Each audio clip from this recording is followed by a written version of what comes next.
there it is, ladies and gents. Woo! I got a show for you guys today. You got a business? You worried about maybe things disappearing, or maybe you don't have the security you need? You got to do some investigations? That's what today's show is all about. So let's jump into it. Let's do this. Here we go. Shut up and sit down. Is your business in need of customers? Then you found the right show. Hernan Cias is the business bro, and he makes getting customers fun and easy. Watch, listen, and learn as each episode is designed to sell. Welcome to another episode of Business Bros. All right, ladies and gents, let's do this. Who do we got on the show today? All right, well, boy, do we got a show for you guys today. Today's guest is a natural leader, public speaker, results-driven, published book author, relationship builder, facilitator with experience in investigative techniques and interviewing, interrogation methods, corporate human, and competitive business intelligence. Now, his goal is to show you how to conduct a successful investigation in the workplace. This will include workers' comp claims, internal or external theft, as well as how to protect your reputation and to analyze your competitors. With over 30 years of experience, today's guest is jam-packed with knowledge and experience, and I can't wait to learn from him. So let's welcome to the show, Mario B.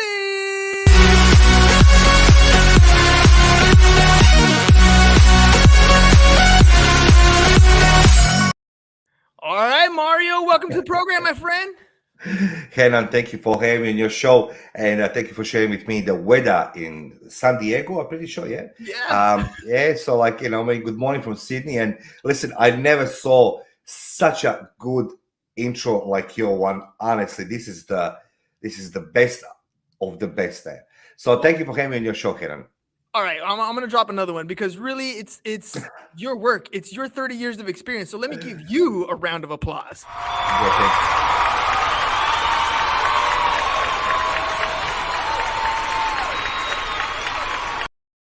What can I say, Mario? The crowd already loves you, dude. That's a beautiful, that's so beautiful. Let's go some time back, man. And 30 years ago, you got into this space. You were doing, I don't know what exactly. Why choose this area of expertise? Why the investigation route?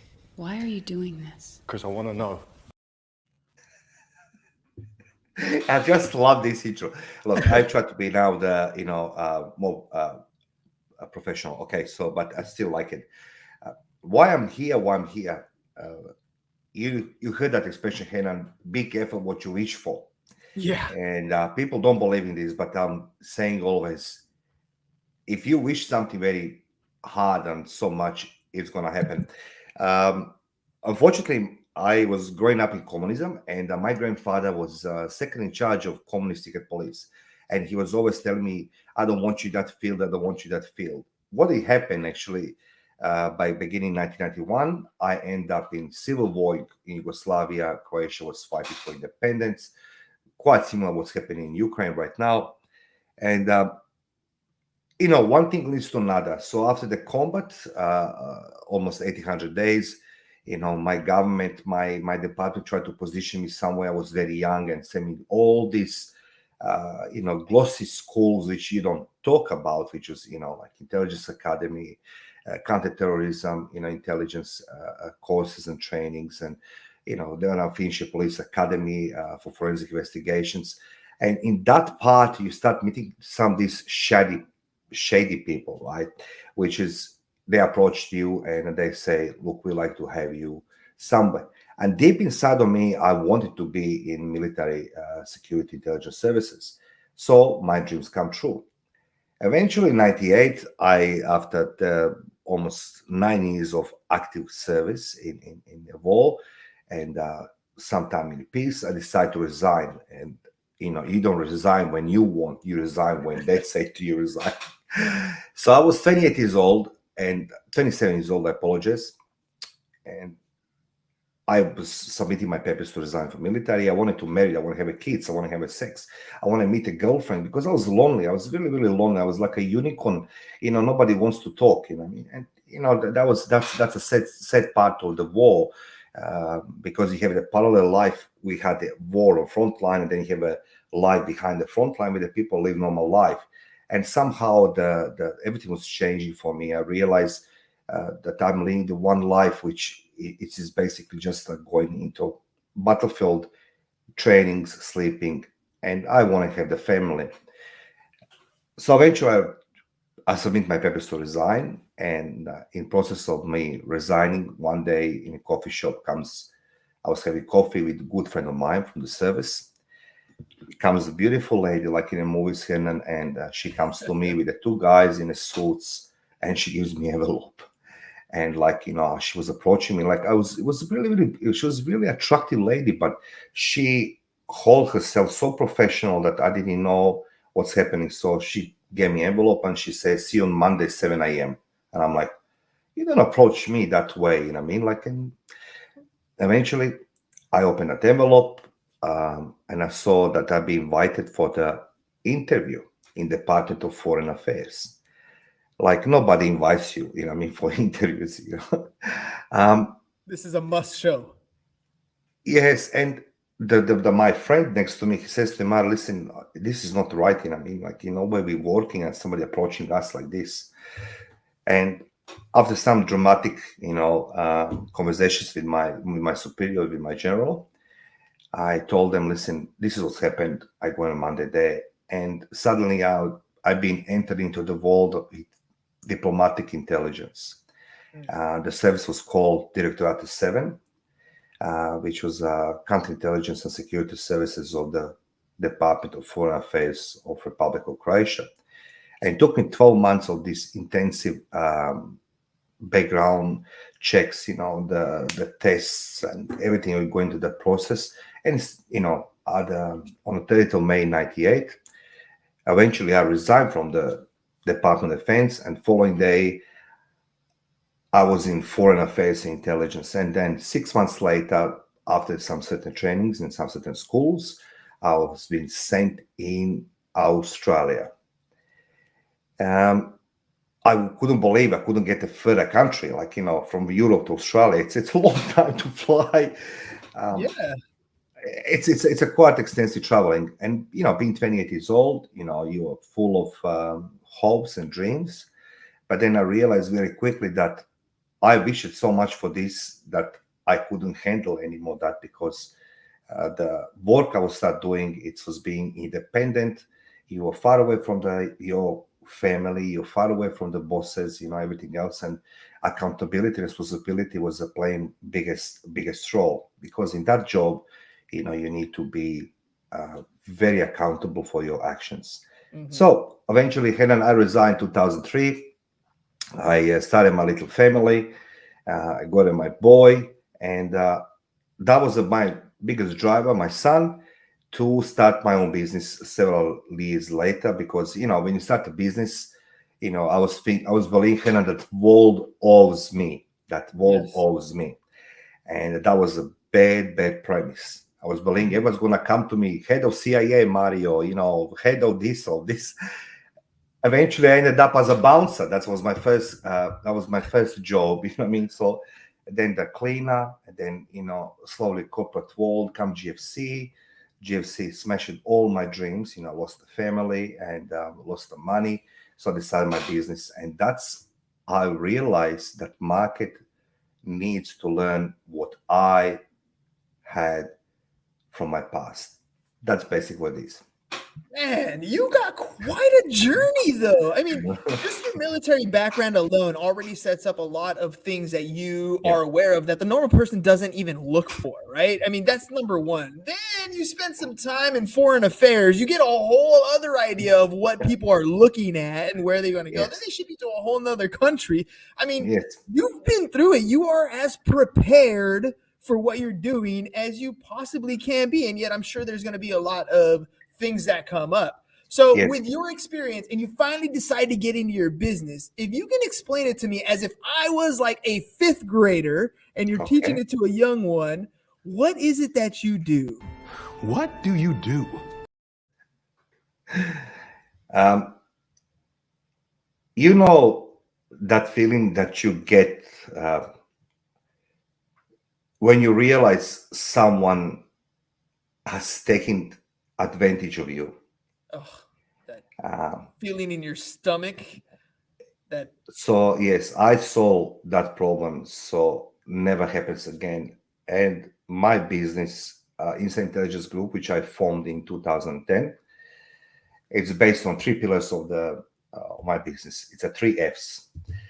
First one, it's a fear, and that's fear of losing money, fear of losing reputation, or losing competitive edge. Second F, it's a fight. So my company fight against the fraud, against criminal activity, against theft. And then most importantly, it's a freedom of risk or conflict to do business without interruptions. So inside Intelligence Group, we're providing corporate investigative intelligence solutions across Australia. I'm very proud of each member of my team. It's a quite extensive, big team, almost 200 people across the field.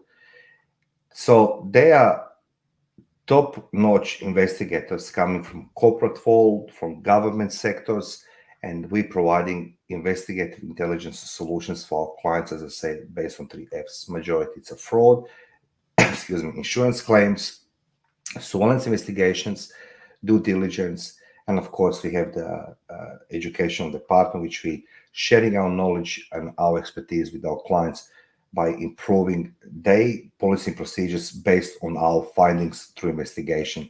That way, they cut the cost of analysis of the risk reviews, assessments, because they get factual investigations or surveillance investigation ready with the facts finding elements, and so they can improve their policy procedures. So that's what we do.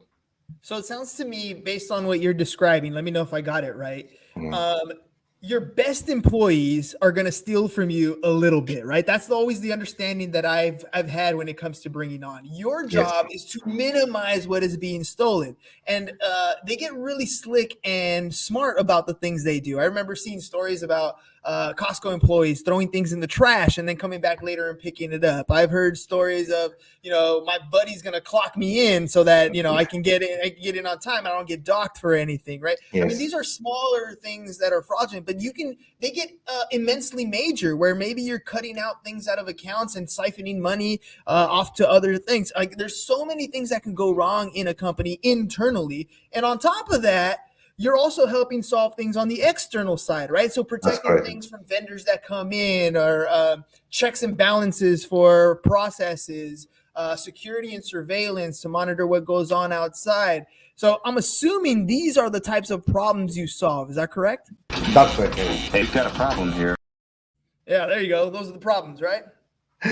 So every corporation has is going to experience that financial loss, and as I said, that feeling. And when you run your business, the last thing you want to see that your hard work is being diminished by the internal theft. Internal theft is the biggest component in retail, for example, when we talk about loss prevention. But we must understand that the fraud, it doesn't happening only inside, but it's always connected outside. And fraudsters, only what they have, it's imagination. They don't have that big knowledge about investigative processes or risk management. But what the externally fraudsters do have, they have imagination. They have their modus operandi. But when we talk about fraud internally, that's where the problem starts, because these people, they know the policy and procedures, they know the modus operandi of the company, how the things functioning. So our job it is, let's say, for insurance company, when they send us fraudulent claims, that we investigate by collecting the facts and evidence to support their statements or our findings, so they can be prosecuted.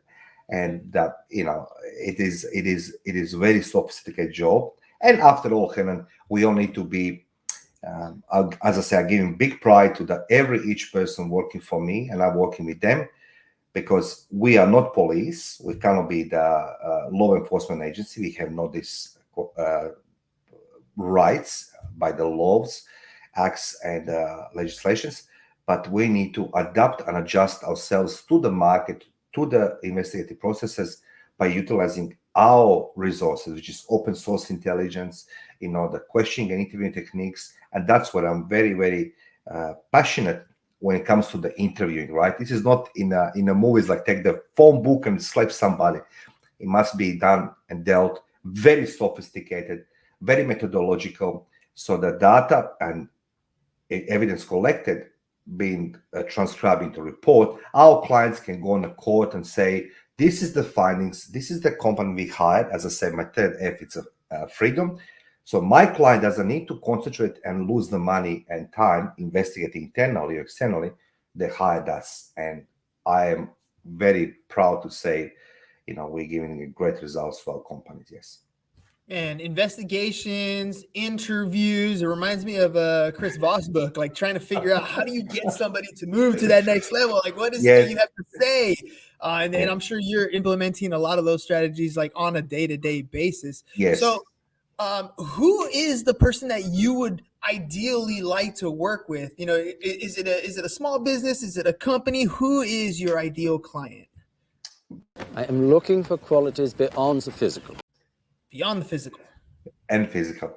I started with the insurance companies, and still this is my biggest market, because not because of the number of the work we're getting, but they are keeping me check, because they always requiring greatest quality and the greatest results, the best results possible. Then we go in the financial sector. That's another type of clients, the banks, and the small businesses. Of course, Henan, of course, we are all start somewhere. Small businesses bleeding most because they investing the most of time and effort. People always see money, but as you know and you appreciate, when you start a business, you start almost with nothing or with a little saving. So that feeling somebody stealing from you, of course, we try to assist those clients as well. So there's no business too small, too big, because fraud is a fraud, crime is a crime, and doesn't matter what size of company you are, we help them. But majority of our clients are the corporate sector, pharmaceutical, banking, insurance sector. Pharmaceutical is big because of the reasons of the intellectual property theft. That's a big thing, and mostly it's a retailers as well for the loss prevention. So like we externally usually because unbiased investigation. So we have no connections with nobody. So anybody is our client who experienced the problem with the fraudulent claims, insurance claims, fraud at workplace, internal theft, external theft. So we had I had a client last year, which was losing $120,000 was bleeding. It's one of the big fashion designers, $120,000 per week, and couldn't understand what's happening. So what we did, we done investigation literally in 72 hours. I was, because investigation is not what the Henan did, but let's go understand who Henan is or Manuel it is. That's important that you understand social behavior, background of the people involved in investigation. So basically, we discovered that the store manager was stealing those bags, very expensive bags, with a delivery company. Always dropped the one, per day, somewhere on the truck, and eventually found this is being stored in his garage. And of course, that's visible from the street because when you do surveillance, person is very happy selling in garage, and my guys are sitting in the car like, and look at this interesting, like let's go buy this. And the people put this on eBay. I mean, like, how stupid you must be. I mean, like, to sell a bag of $10,000 on eBay. I mean, and they all have that they. I mean, that's what we do here. All right. So before we got started, I asked you about, what is it that you're trying to accomplish? And you mentioned building Mario as a brand, right? And for me, that's one of my passion points, because customer acquisition is one of the hardest things to do, especially if nobody knows that you exist. And I always recommend, my thing is teaching people how to build a podcast, something that looks cool, something that's fun, so that essentially you are talking to a business owner every single day. That's the goal, right? Correct. That's the agenda. So that's what we do as part of our business model. What do you do to acquire customers? That's a great question, Henan. I'm now in a good position to say, and I'm truly privileged, I can say that I've been referred word of mouth. First couple years, it was difficult. first of all, nobody could understand my English. That was the number one. So that was a struggle with that one. So I need to improvise. So I try to keep short and sharp and shiny. When it comes to the work, you give the best results. It's a written. So usually when I go to client, it is that I explain their need of our services, even they're using someone like ourselves, but with the two different caveats. One, it is that they have a continuous communication with us. I saw the gap in the market, that communication, once you establish a relationship with the client, communication slowly winding down, and you just getting for work, waiting for the work. So what we do, it is we always go when we pitch for the work, it's that they have the communication, they know where the cases are, who is working on the case, what's the ETA of the case, what obstacles we're hitting, and they really like it, this one.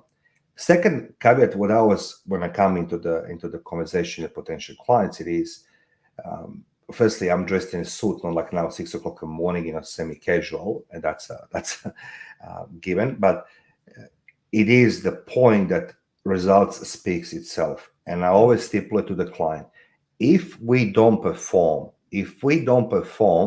feel free to go. Everybody tell that we don't doing well, and the clients always come back like, well, that's not the way we're dealing with it. It's like, feel free, because I'm standing behind every single case, and they like it. Is because we always stipulating this: your time, your money, it's very important for us. We'll try every investigation, bring forward as fast as we can, as best as we can, in professional manner, that our results forwarded to you and presented be very useful in order to prevent a fraud or to prosecute somebody.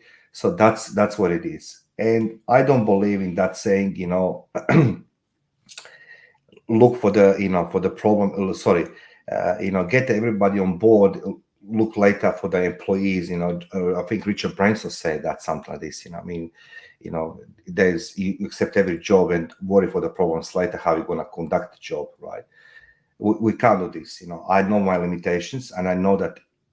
Always say to client, I'm always going to be upfront with you. If it's an overload of the work, it's going to disturb everything what we do, quality of the work. What's the point? Yes. And that's what they appreciate. So that's how I go. I go honestly, instead of explaining, what we're doing. It's the best investigation. They already know this. They want to know that when they go after work home, they sleep peacefully, and that's that freedom that can do business without interruptions. And but at the same time, they're preventing fraud, they're prosecuting fraud, and they're cutting the cost and time consumed on investigation. That's now you said that one of your first problems was you couldn't speak English well, and I just wanted to come.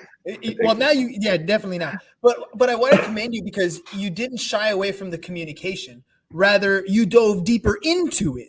So maybe you weren't able to communicate in oral language, but you presented everything. Here's all the findings. Here's my updates. Here's what I'm doing. So you essentially over communicated and overcompensated for your lack of being able to orally communicate, which is essentially what the customer wants. Not necessarily to have a conversation with you, but to stay informed, to know what the situation is so I can sleep at night, right? Yes, see, Henry, that's a good one. I come back to the great American entrepreneur, George Ford. George Ford has been put in the court by his executive board, and they try to demonstrate that he is not capable to do accounting. And yes, the Henry Ford yes, yeah, and that's the same story with me. I was blessed enough; I got opportunities from the people who are even still today my clients, and I was told them, perhaps I can't verbally explain everything in a way you want to hear it, because that's what you're hearing. But here we go, little exotic side of the story.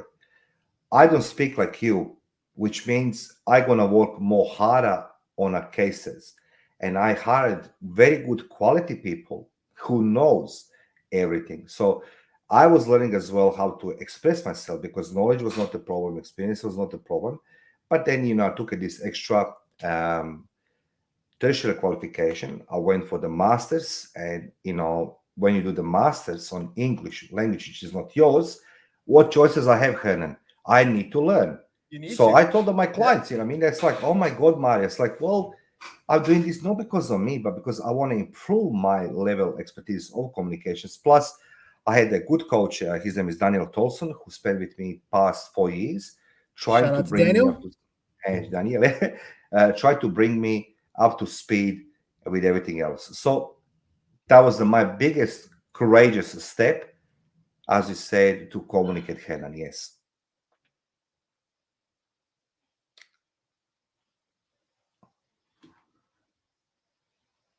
Yeah. Are we there?